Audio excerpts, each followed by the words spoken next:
Welcome to Club Damingo, brought to you by Cyclone Comics.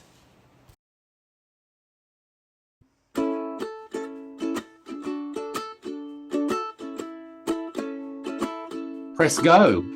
Press Okay. go. Press go. The go has been pressed. Good morning, Tim. How's it going? Great. Thunderpants are go. Thunderpants. We're good. Let's go. Press go. Oh, you pressed go. Oh, We've we're pressed on. go already. Oh, Okay, yeah. All our preamble is out the way. the- What are we going to talk the about red- today? the red light is flashing on air. Oh, straight into it. Straight into it. Let's start off with something not as big as what we're about to talk about, or as rambling a discussion. But I just saw on Facebook yesterday or the day before.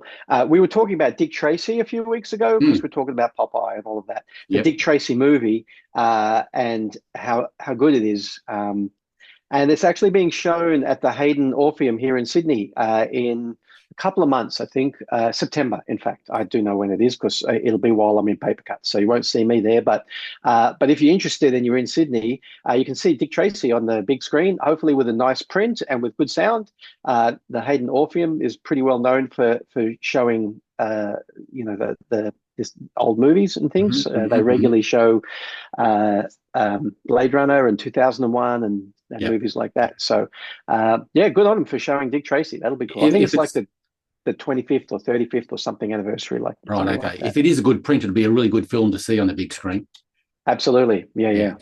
Young, who's the actor? Young Dick Tracy, anyway. Not Warren Beatty, but the guy. Warren Beatty. Warren Beatty, yeah. Have you? I mentioned a couple of shows ago that Warren Beatty still got the rights to the movie, so he's still got the yellow jacket and hat, and he sort of pretends he's Dick Tracy for, like fake interviews and all this kind of stuff to keep the rights alive online. Have you bumped into any of those?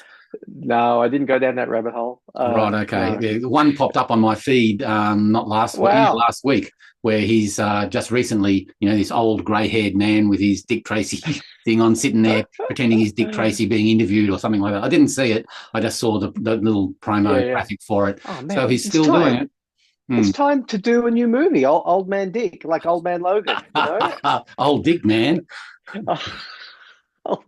Old Man Dick Tracy. That would be cool. He'd be great. That'd be a great thing. What does Dick Tracy do when he's in his 70s or 80s or whatever? Oh, yeah, Indiana Jones can get in an adventure when he's 80. True. The yellow-jacketed cop can get into some trouble as well. Absolutely. Yeah. True. Okay, so that's something to kind of just pull out from an earlier episode. Okay, something else that occurred to me while you were saying that, that's gone now. Anyway, let's get on to the thing that I texted you maybe 2 weeks ago now, I think, but we've had other interesting things to talk about instead. But let's talk about this now. So I had a brainwave one morning because my subconscious never turns off. It's constantly ticking over with how to move forward with Greener Pastures. Basically, that's the thing. And I know those of you that are listening and are going, yeah, but where's my trade paperback? That is still on the digital drawing board, being retouched and cleaned up. All the digital files for that are being cleaned up, and it is coming. But I'm always also just like thinking about what else needs to be done in the further future, and how we're going to make at least enough money out of it that it's worth printing it. I still, will I ever make a living out of it? Who knows? Probably not. But if you're not heading in that direction, if you're not trying to make a map of uncharted territory to see if you can, or what would be the best way to get there, then you can't get there, right? So especially my subconscious, I think, is often just ticking things over. So it's no surprise to anyone who's seen all the shows prior that my intention is, once I'm running smoothly here with being on the drawing board and drawing new issues, 3 issues are written still set in the 90s, plus the whole 2020s material is written and ready to go, which is the big ending for the story. But when I'm running smoothly here, got myself a good rhythm of getting on the drawing board and drawing and publishing to Kickstarter on a regular basis, issues 9, 10, 11, Greener Pastures team up, if I can get that to alternate with the regular Greener Pastures. Once that rhythm is happening, I'm going to look at America, and I'm kind of glad, or I'm looking at the silver lining that I'm kind of not where I really wanted to be, which is already doing that. I'm kind of looking at that silver lining that I'm not ready because of all of the upheaval that's happening with the Diamond distributing collapse and the new distributors and where that's happening, all that's happening there, where that's going to land. So, there's probably a year or two until that's very settled before I have to really worry about this. But the intention would be to start from number one again, distribute from number one to begin with. And I would my intention would be to have brand new covers, but reprinting the old interiors. The old interiors are drawn by a much less skilled Tim McEwen from 30-something years ago. And although if I can get it into someone's hand, like at a convention or something, and they read it, it's still absolutely worth reading.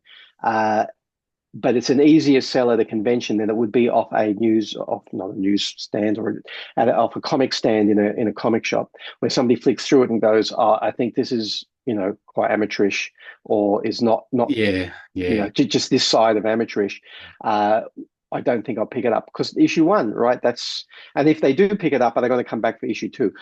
Again, I have great faith that the answer is yes, they will, because the story is that strong, and the art has enough charm. That's the word I was going to use. Enough charm that people will come back, I think. But normally at a convention, I'm selling 4 issues at a trot every time, 1 to 4, because that's only $10, because they're old and they've only got $2.50 on the cover. So people get they just get immersed in it. All right, so I should shut up with all of that. I'm just keep on talking. I'm going to make some notes as I go, just so I don't forget things. No worries. So that's been a concern that I just felt I'll just have to kind of push through that when it happens. But those of you that have never seen it, there are 24 pages that were published by Gary in Adventure Illustrated numbers 1 and 2 that Gary and Cyclone Comics published a little while ago, and they're the opening 24 pages of the new stuff, the stuff that's set in the 2020s, and that's I would like to think of a much higher standard of storytelling and illustration and acting and all of that kind of stuff. And that story, which jumps from the late 90s to the mid 20s without any kind of real explanation as to what's happened in between. One of the things I asked Michael to do was to write that in such a manner that if that was your first issue, you wouldn't need any other information. You'd be very happy to just keep reading, which I think he's done, right? And it occurred to me that why couldn't that be Greener Pastures issue 1 for the American distribution system? Yeah. Which was almost the plan when we first started writing it, but was never really made concrete in my head as being the plan. So why can't that be number 1? But what do I do with the fact that number 8, 9, 10, 11, maybe even 12 are being drawn now, right? Are being drawn by this Tim McEwen, not 30 years ago Tim McEwen, and are going to be also good as well. Do they never get to see those? Do they never get to see that great opening sequence from issue 1? There's no way I'm ever redrawing it, right? I'm not going to redraw that unless somebody pays me a lot of money to do so. And it occurred to me that we could have a double feature every issue, and the first 20 odd pages could be the new stuff set in the 2020s, and the back end of it could be not necessarily a whole issue. At first, I thought a whole issue, but it could be the old stuff. So the issue one that goes to America in, let's say, 24 months' time, 18 months' time, will have about 24 pages of brand new stuff or reprinting what was printed in Cyclone Comics, in Adventure Illustrated. And then the back of it might be the first 8, 10, 12 pages of issue one originally. And that kind of is the serialization of the 1990 stuff in the back of the 2020 stuff. So you're the first person I've actually said that to. I haven't brought that up with Michael yet. I haven't brought it up with Anne-Marie even yet, or the kids, who are all great sounding boards. I've been thinking about it, but I kind of wanted to get a discussion with you live here, the first time I've really discussed it with anybody, before somebody else starts talking to me and giving me other ideas, better ideas, worse ideas.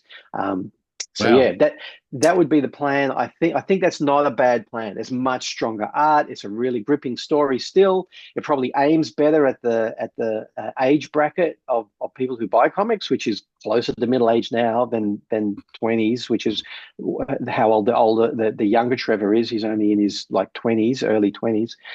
So I feel like all of that adds up. And then on top of that, as a method to sell the IP as a TV show, I feel like that might be the way that we're probably going to pitch the TV show anyway, is that it's set in the 2020s, but there'll be heaps of flashbacks to college years or university years. Okay, well, that's a lot to take in. And, over to you, Gary. Yeah, this is going to be some big conversations here, because it's echoing a problem that I had with approach of the relaunch of the Jackaroo as well. So I can see similarities, but then it goes off into its own thing. The way I've rationalized the same problem of, I felt that some of my earlier stories were either weak in art or story, or had too many cameos by other IPs, and I've solved that problem by starting at a certain point further down the track of the Jackaroo's career, and I'm going to be utilising earlier plot points from stories that I've retired, or will be retiring, as flashbacks, or massaging them into new story issues that I have planned to draw moving forward. So there is, to a certain extent, there will be stories that I will be redrawing. They may be condensed. What was a 6-pager might be down to a 2-page flashback, but the content of the story will serve the Jackaroo's story more so than what it originally had done when it was first released back in the late 80s. So when you say that you would never redraw any of those earlier adventures of Trevor, I wouldn't carve that in concrete just yet, just yet, because my opinion would be, if you're going to go, A, why are you concentrating on the US market?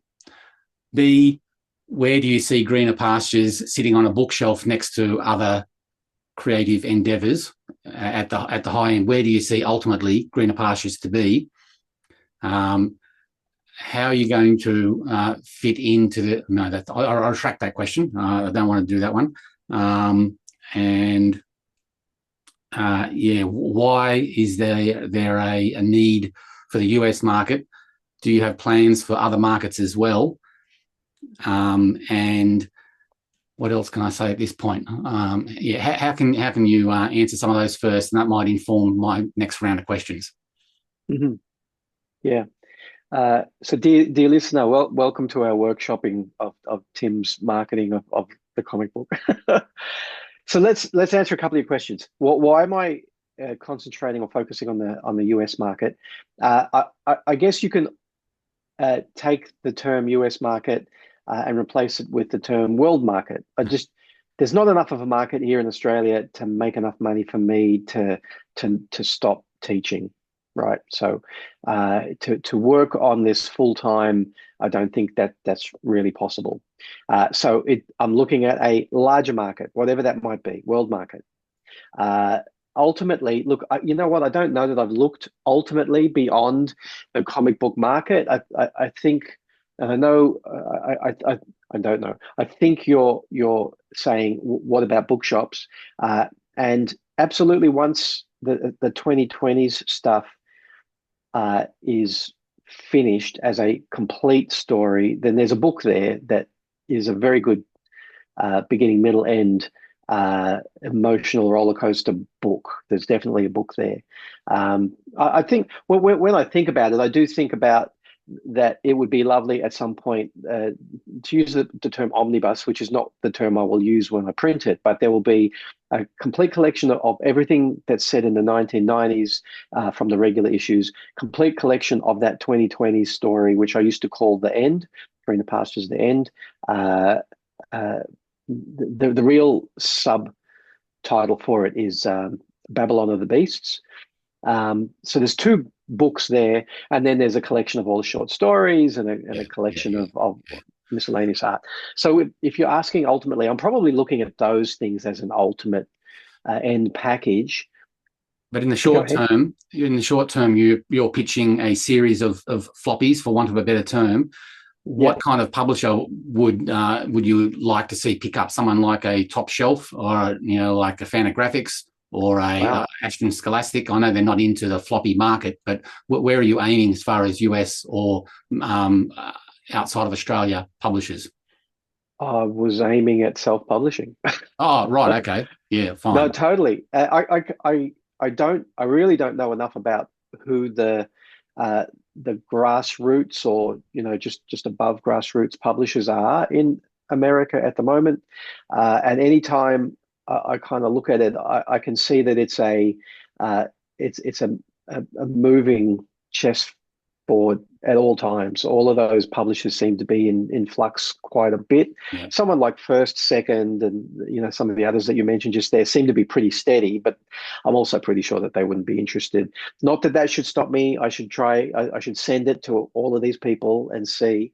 But you know what? In my ongoing plan and in my mind, that's not actually a tick box or a to-do item on there to send a package to prospective publishers, which is interesting. It's an interesting thing that you brought that up, and maybe that's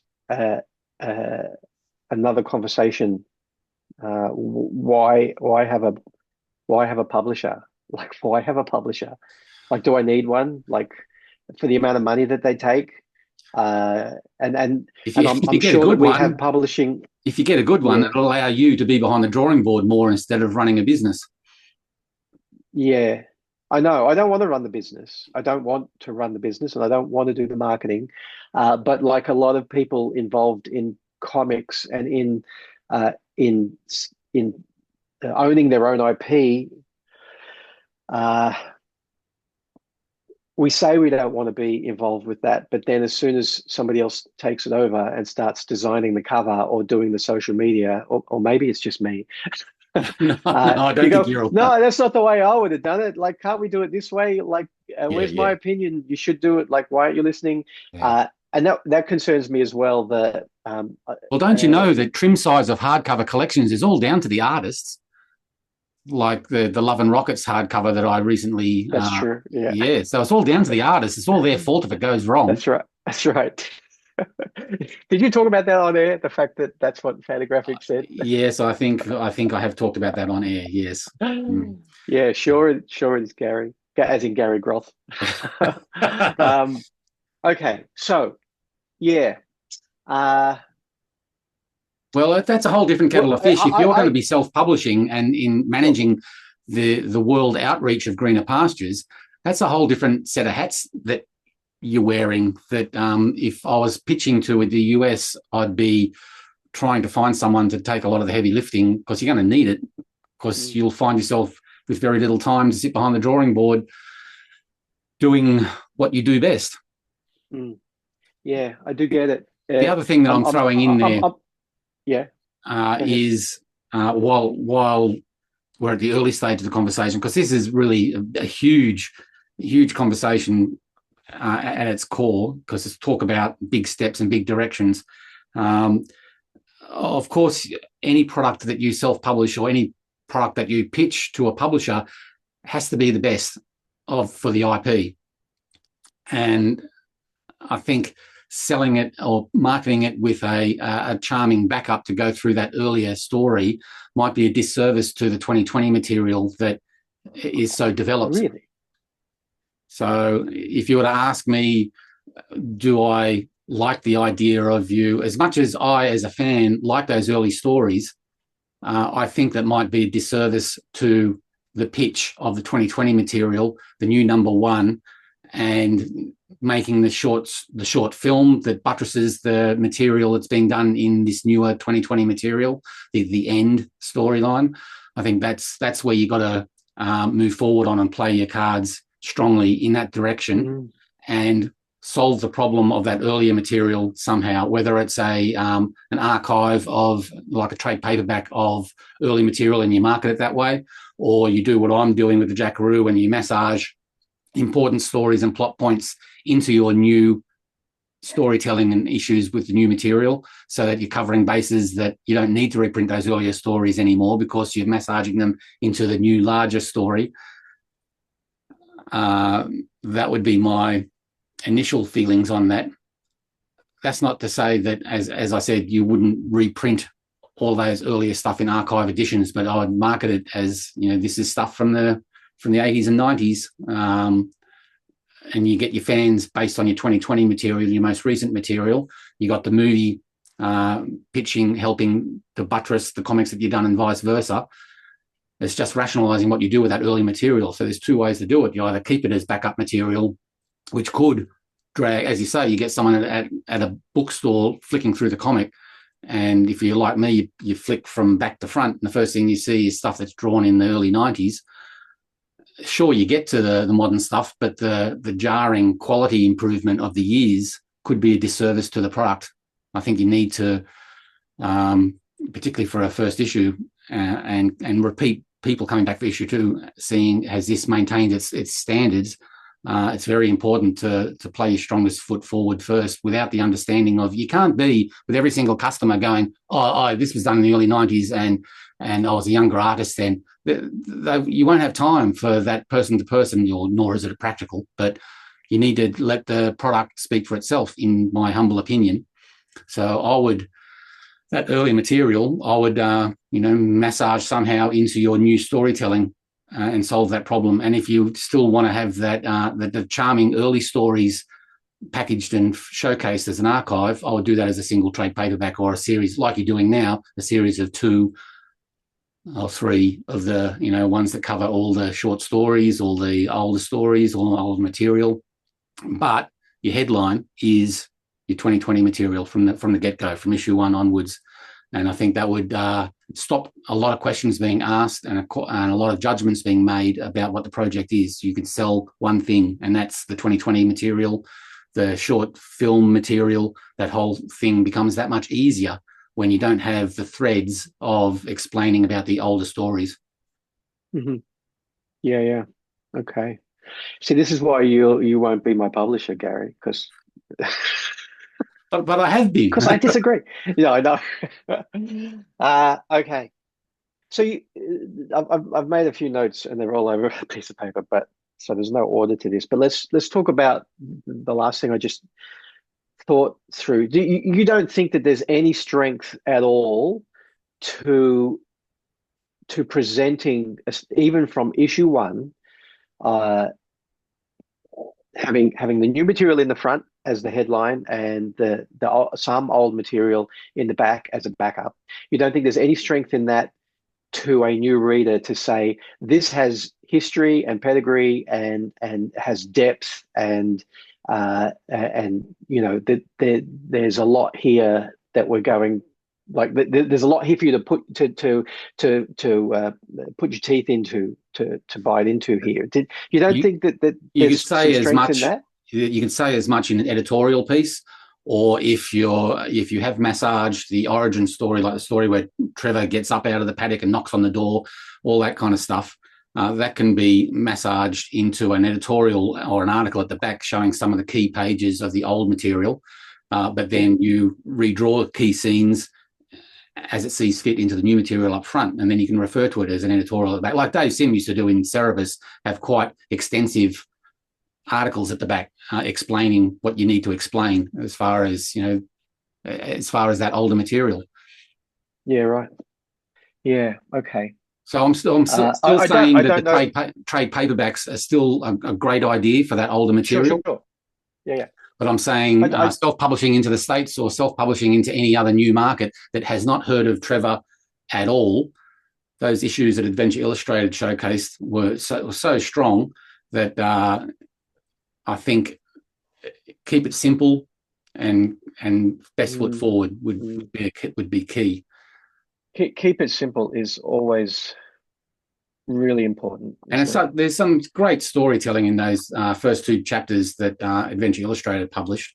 So I can only imagine, what the story is about and how it finishes itself.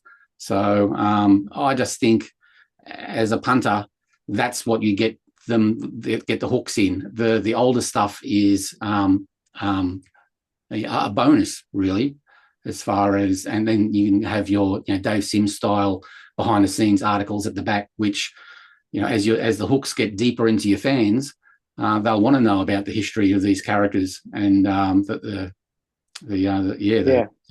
past stories.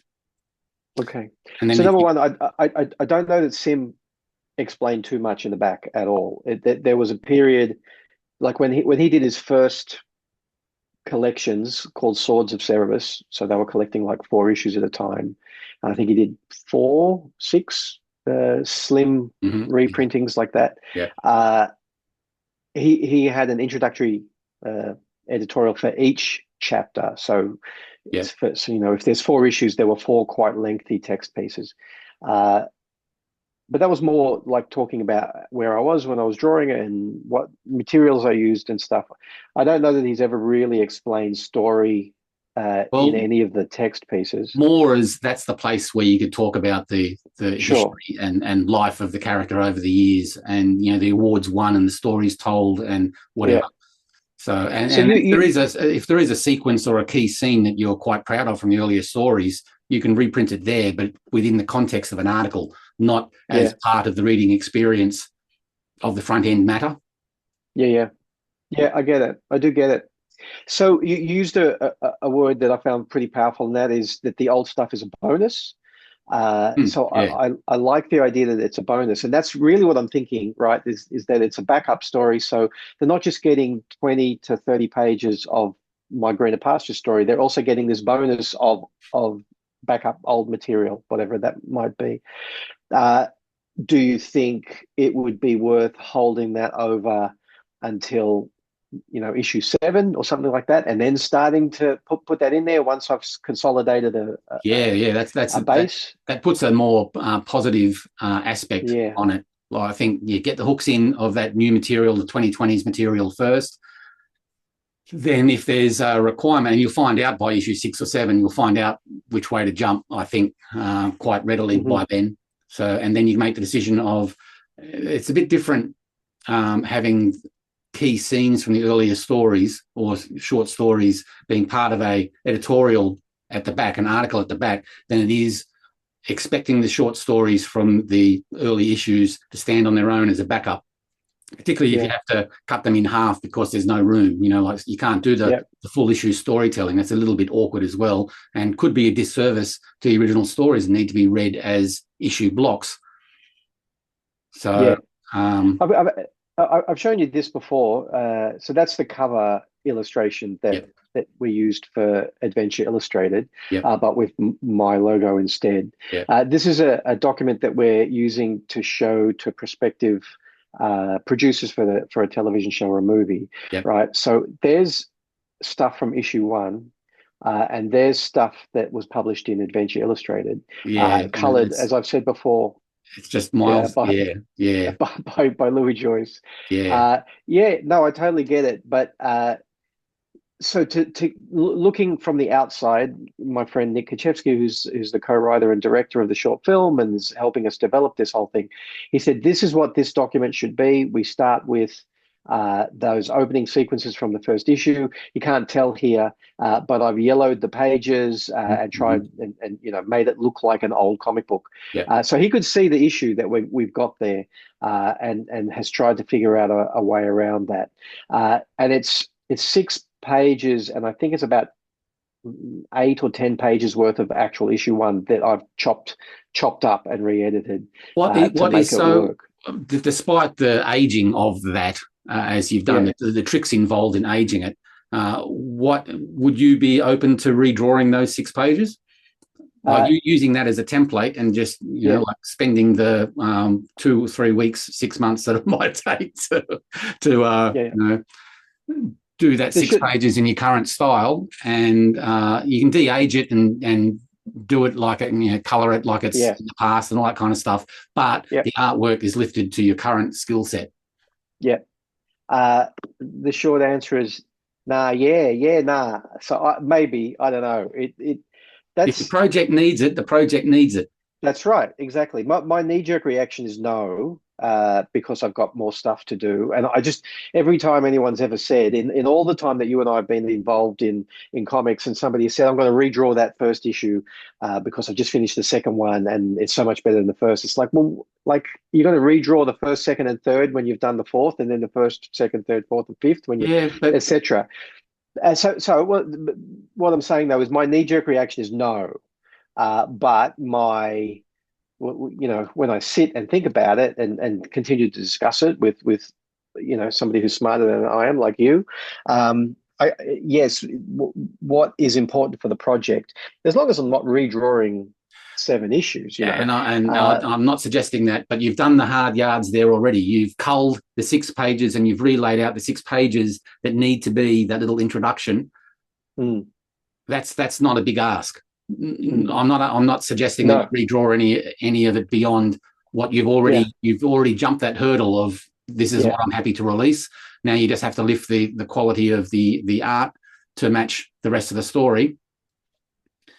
And then there's this that's occurred to me while while you've been talking through this, is if your issue, if you can see the only downside for having 2020 stuff in the front and 90 stuff in the back, if the only reason why you would say no to having that backup is that the material is not up to the same standard visually, if I'm only doing 10 pages per issue, let's say, as a backup, maybe I redraw the whole thing in 10-page lots, and I do 20 to 30 pages for issue 1, right? And then 10 pages of the old stuff. And then I do the 20 to 30 pages of new stuff for the front of issue 2, set in the 2020s, and then 10 more pages in the back.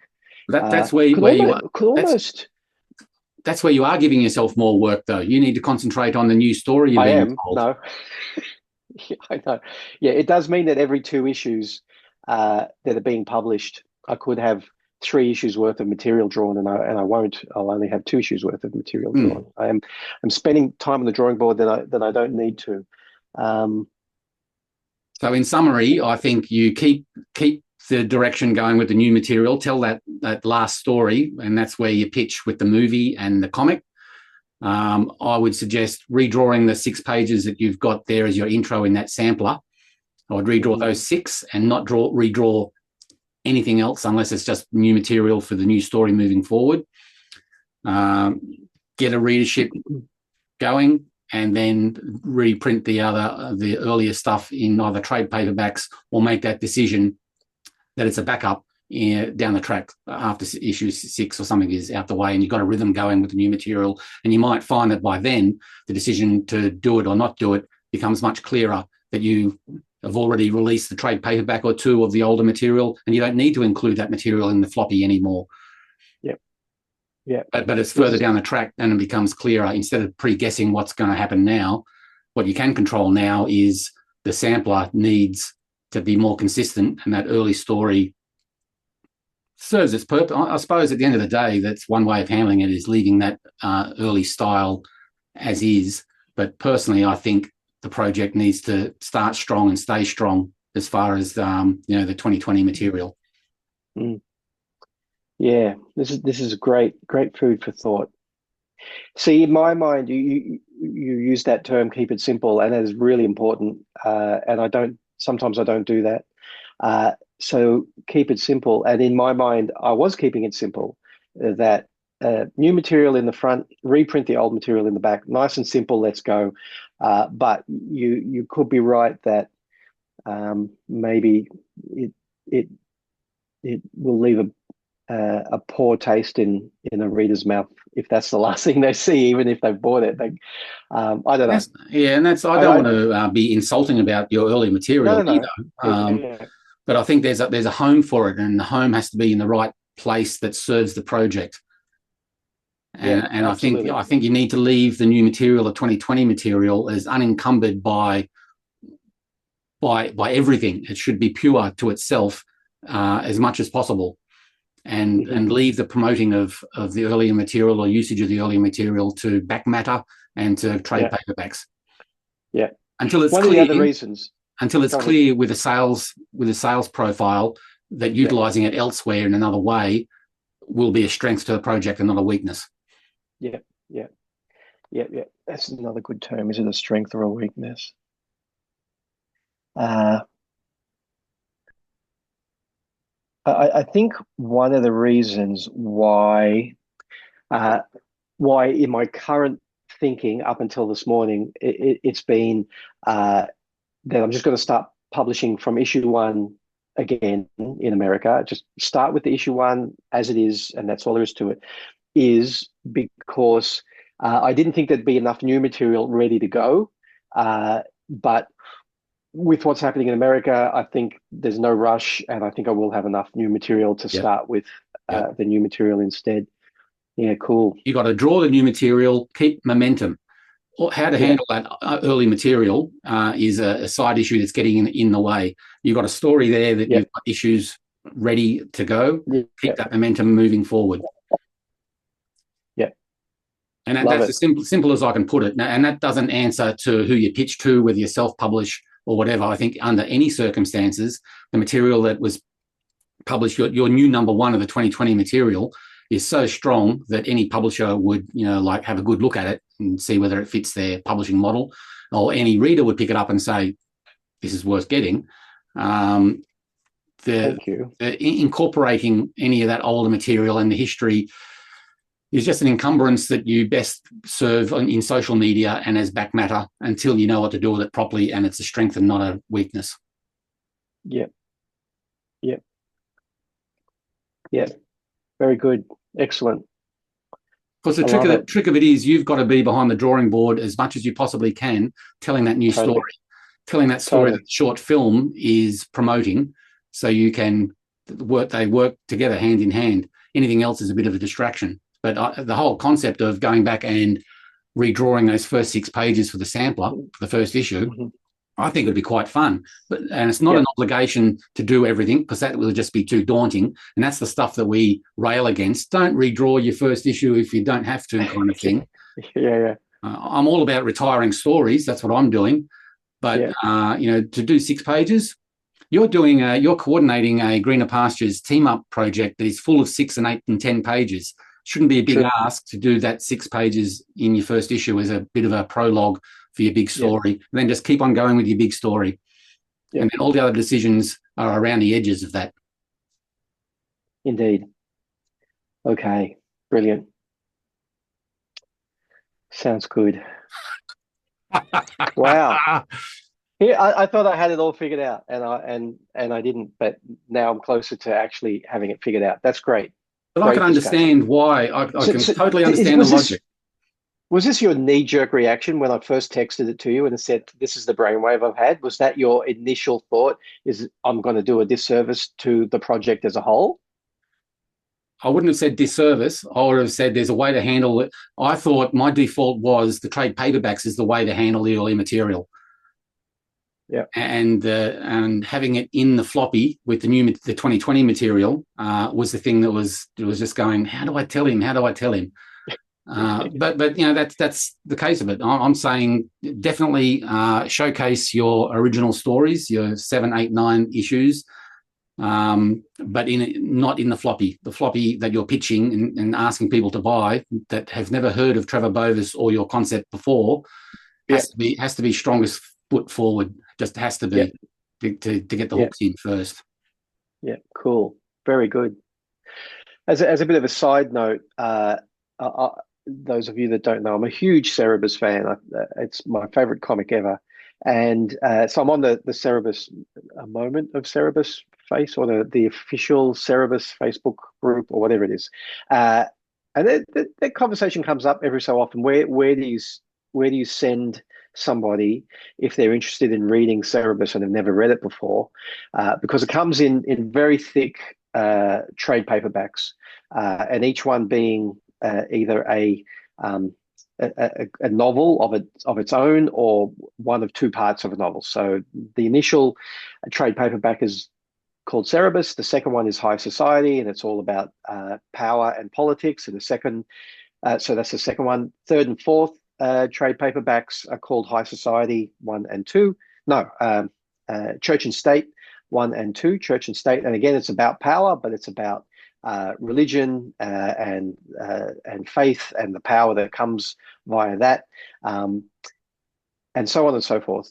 And really, as a creator, Dave Sims' High Society as a graphic novel is just incredible. It is so much fun, and it's really insightful and cutting about politics and how politics works, and it's really funny, and it's so well drawn, and there's already all of this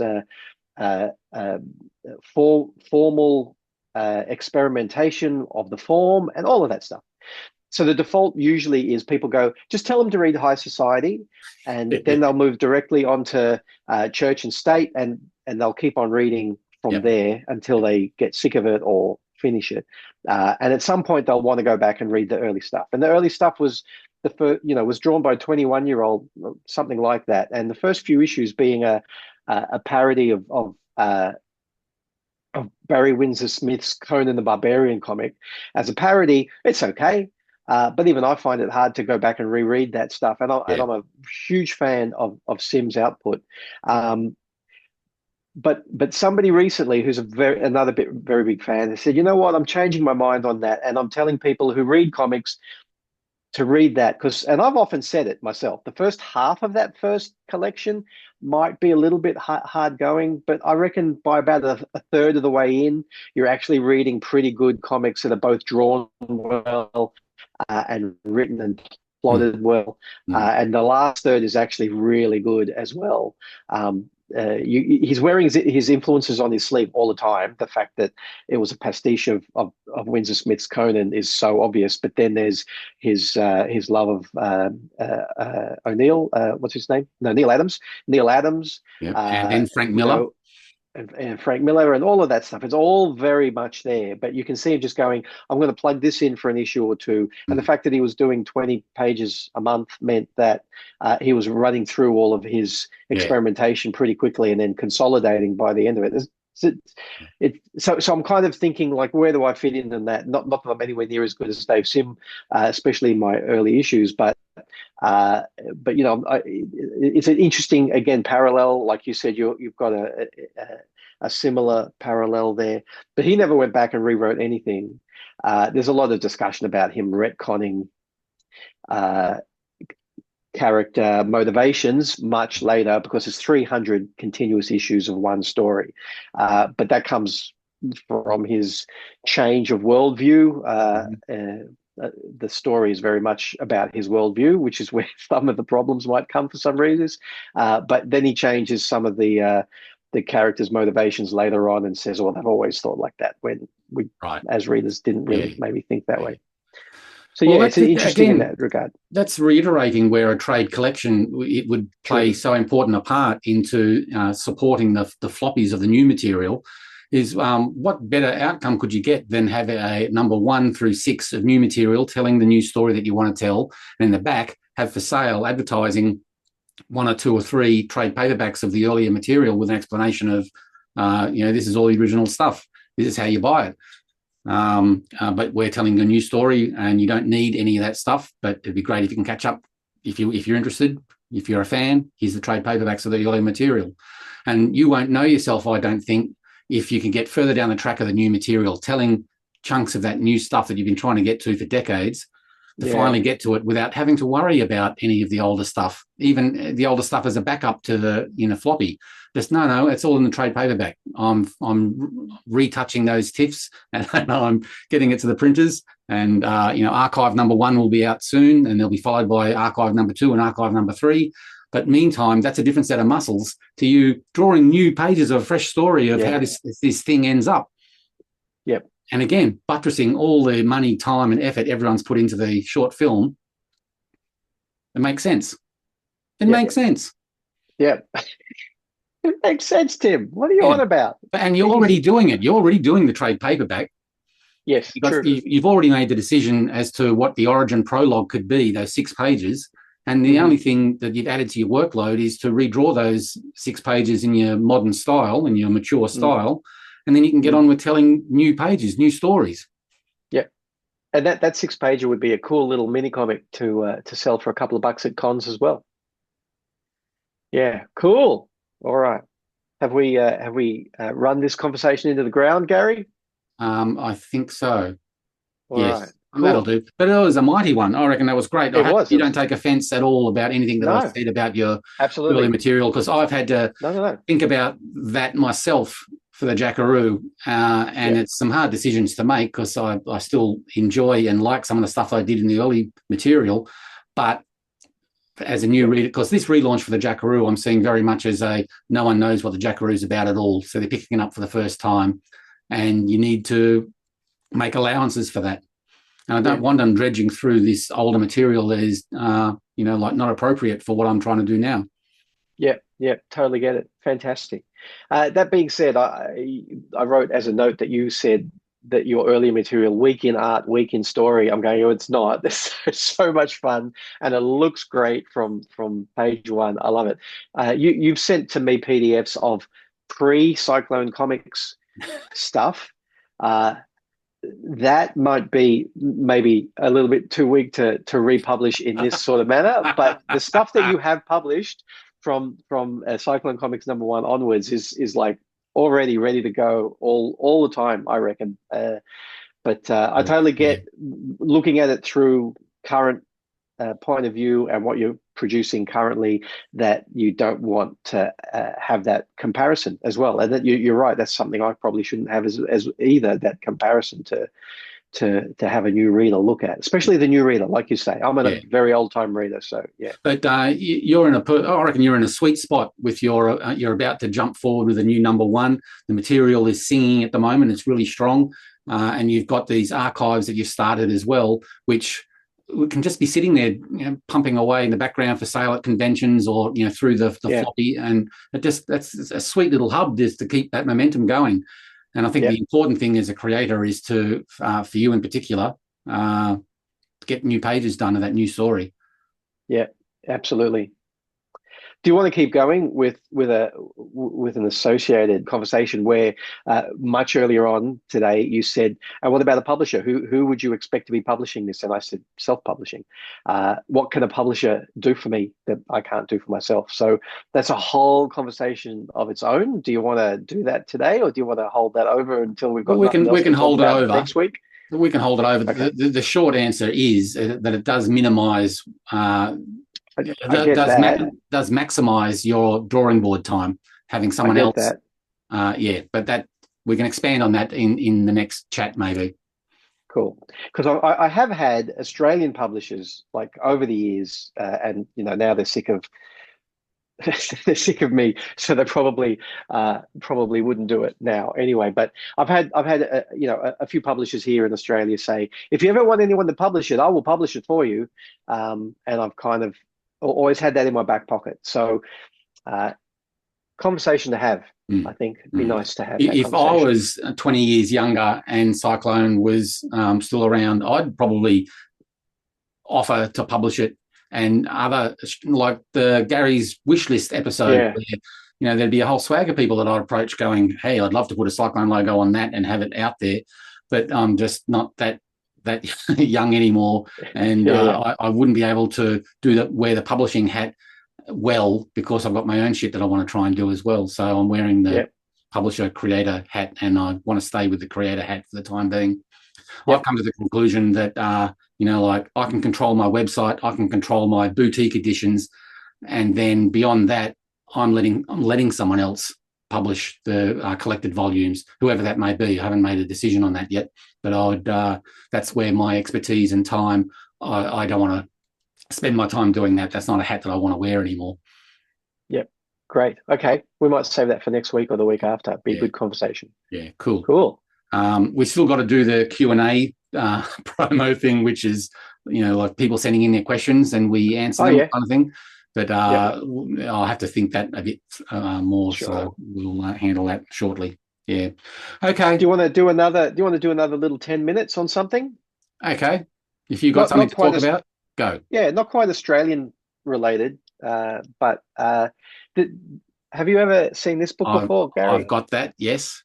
Yeah, it felt to me like it's a cult classic sort of book on comics, masters of comic book art, but I think more people have it than I thought had it. It's a staple of many book exchanges around Sydney, I think. Exactly. So look at the quality of mine, right? This pretty much the quality that I bought it as probably a 12-year-old. Yeah. Because I think it's 1978, so I might have been 12 or it's sometime after that. I can't remember exactly when. 1978 it was published, so nice. Probably didn't get here until 1980 or something, and so maybe I was closer to 14 or something when I got it. No, but it blew my mind. The reason why I've got it, the reason why I've pulled it out is I've talked to you recently about the fact that I'm reading Don Simpson's Substacks. Don Simpson is the creator behind Megaton Man, again like 80s superhero parody that's turned into something larger. But I started reading that as well. Oh, good. Yeah. It's I've never read Megaton Man, right? But I'm finding Don's Substack really interesting. At least the early parts of the Substack where he talks about having a publisher and what does that mean, and all of that stuff. And now that he's republishing his own stuff and how he's going about that, I can see parallels, and I'm really finding it interesting in that regard. But he talked about this book and that it was like a turning point for him. I think he stopped reading like superhero comics a bit earlier than I did, a bit younger than I did. He got sick of it a lot younger than I did. But he said that this was one of the reasons for it. So it's a really great book, right? And look, lots of pages of text, right? Lots of words. Lots of words. Which I did read at some point. There's pictures. I have a feeling it was my introduction to Eisner. I can't recall any other time earlier that I might have seen. Look at that. That's a John Moore page. Eisner's work. Yeah. And that's part of the reason why that's one of my favorite splashes from Eisner of all time. It's just so good. Yeah. So and thanks for your advice on the colouring of the front cover of the hardcover as well, because you put your 2 cents worth in. That's right. I don't know if it was worthwhile. All of this stuff, from who's that again? Richard Corbin. Richard Corbin's in there. That's not Corbin. That's isn't it? What's his name? Harvey Kurtz. That's Kurtzman. Kurtzman. Frank Bellamy from England. Yeah. Richard Corbin. Yeah, there's stuff in there. But this stuff from Barry Windsor Smith, I'm pretty sure I would have seen his work already, but knowing what he did in Conan and then seeing this, which I probably hadn't seen before, I can remember being in year 11 and 12 in art class trying to emulate this stuff. So that's like age, 16, 17, 18. So that must have been about the age that I got this. That Conan print of Barry Windsor Smith's that you saw there, the full page one, you can't tell me he wasn't studying Frazetta at the same time. Oh, of course, absolutely. We all have those influences. Yeah, but Yeah. I just wanted to like, how did he do that? What pen? Like, is that a Yeah. pen work? Is Yeah. that how did you? Where does that ink come from? Anyway, it's just interesting how many people that this was like a cherry buster for a lot of people because we were reading comics and maybe starting to mature and wondering what else there is out there, and then a book like that comes along and you go, Out oh my there in the God, world. Yeah. I didn't know that there was stuff like that out there. That front cover, the words "Masters of," that should be white and not black. Too hard to read. That's my No designer bullshit. coming This out is in me. perfect. It's Masters of perfect. should be white type. I, And you still got the I bet, $1.95 I tag know. on Look at that. $1.95. I think I bought even at that age, I was lucky to be able to spend $1.95. So otherwise I would have bought two copies. There's been times since then when I've had the ability to buy something really cheap and I bought two copies because like it's crazy to buy one. But I think Samuel, my son, found a couple of copies in a book exchange a few years ago and text me, as we do. We text each other of interest, when we see something, and bought himself a copy, but also bought me a much better copy because this one that is about to fall apart. The cover's starting to come off it. Right. Yeah. So I do have a nicer copy as well, which cost a little bit more. But yeah, I thought that was another like interesting anecdote. So you've got one. When did you get yours? Where how God. old were you? Was it I when it have was no memory published, of it. It's always been with me. I think it was in my nappy from the hospital. I'm not sure. I don't have memory for those kind of things. My mind doesn't work that way. But from a book exchange or a comic shop like years ago, decades, Yeah. 40 years ago, 50 years ago, 50 years ago, Yeah. 50 years ago. Yeah. Yeah, I know. Crazy. Mm. All right. Well, that was just the one other little thing I thought I might drop on you there. I can take that off Okay. my Well, notes. say goodbye to everyone. That'll do for this week, and we'll pick it up next Thanks. week.